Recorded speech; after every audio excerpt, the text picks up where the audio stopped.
Good evening all and welcome to another video on All Hail the Ale. Tonight we are going for a new old beer. I say new old because it's a re-release of the very first beer that Titanic ever produced in October 1985. Which one is it?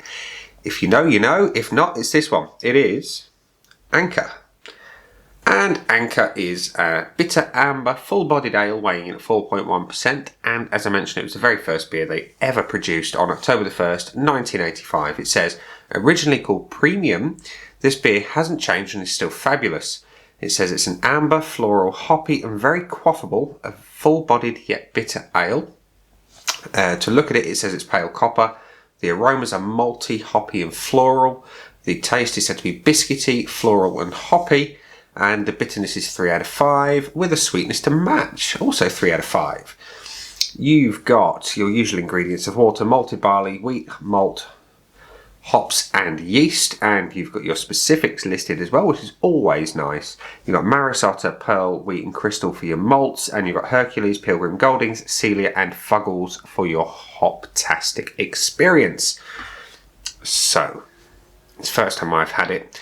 I would have only been 3 years old when this was first produced, so well below the required drinking age here in the UK. First time ever to try it. Let's crack it open and see what we think then, shall we? I do love my amber ales.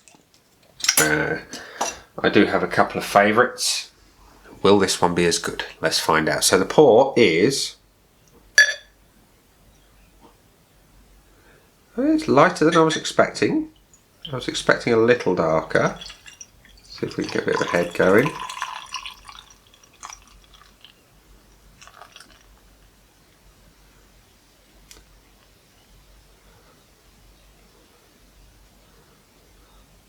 There we go. Now, did it mention copper? Did I see copper? Yeah, copper. It actually also mentioned on the back of the bottle there. Ooh, lighting. Copper ale. So yeah, copper coloured. Is perhaps more truthful as opposed to a full rich amber. Like, it's not as deep as some. It's crystal clear. You've got pretty decent carbonation rolling up, chasing up the glass and adding itself to the head. You've got a good looking thing. Well, it was a finger. It's now dying down a little bit of tight white head. Looks good. What does it smell like? It smells like a classic amber ale, really. You've got sort of the rich crystal malt. You've got the bittering Goldings hops. And the Fuggles. Am I right in saying Goldings? I did say Goldings. Yes, Goldings and Fuggles. Those two are there. They're prominent. They're there. They smell good. It looks good. Let's have a taste.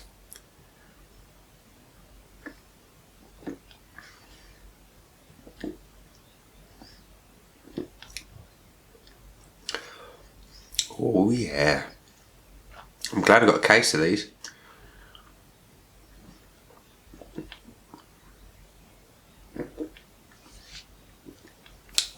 First thing that struck me is the body. It is full-bodied. It's got a lovely, velvety, smooth, soft mouthfeel. And it's just lovely. It's a very sensible beer, shall we say. It's traditional.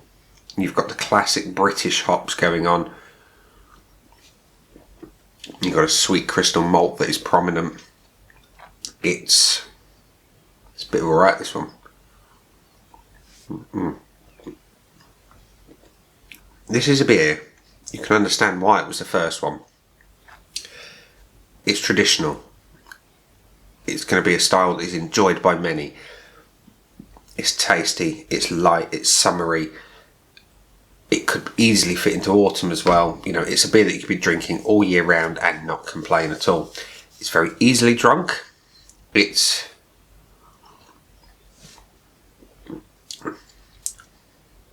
is sweeter than it is bitter though. I would say it's slightly sweeter than the bitterness. Maybe this, I mean, it's listed as 3 and 3 for each of them. I'd say it's a little bit less bitter than it indicates, but it's definitely as sweet. And it's very, very good. It is. The finish is short and it's balanced. It's a little sweet up front, and it fades away, and you get just the malts are just about there, and that's what you taste. The hops are there up front and give it a little bit of bitterness, not as much as it says though. And they just kind of sit there, they go boop, and then they go into the malts, and then that just fades pretty quickly into a short but sweet finish. I like. I can sit and drink that very, very quickly. And enjoy many of them indeed. So, Titanic Anchor. What do I think of you? Would I buy you again? I would. And it was a bit of a gamble because I've never tried it before, and I bought a case of 8 to try.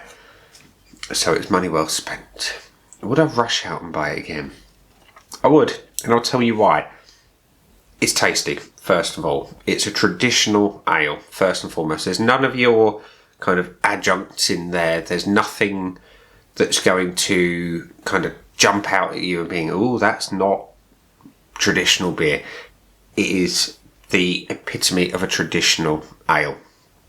It's got hops. Not massive amounts of hops, but they're there. You've got tasty crystal malt. It's balanced perfectly. And that's what I like about it. You know, it's a sensible beer that will appeal to the sensibilities of many, including my good self. Does it fit the brief? It is amber, yes. It says it's hoppy. It's not as hoppy as maybe it could be. But that isn't necessarily a bad thing, because sometimes I want something a little bit more kind of middle of the road, balanced.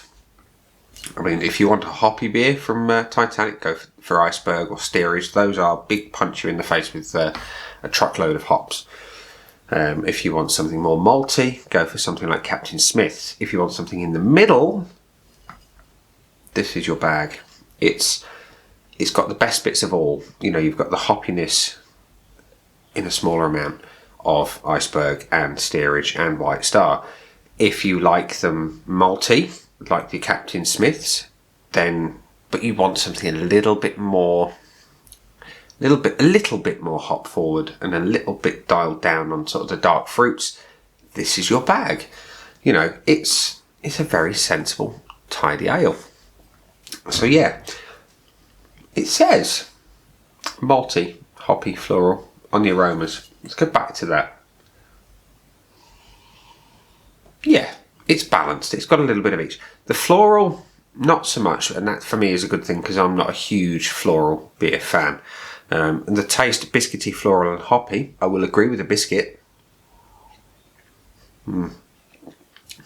All day, every day, I will agree with that. Floral, again, not in a huge way. It's there, but it's subtle. Hoppy, again, it's there, but it's subtle hop in comparison to things like Iceberg, which is an absolute favourite of mine. So, yes, I would rush out and buy it again. Is it perfect? Is it as good as my other favourite amber ales? Well, here we go. Amber ales for me are the things that I was raised on. You know, I was fed and watered and brought up on amber ale. And this is a good one. It's a very good one. It's as good as my favourites, easily.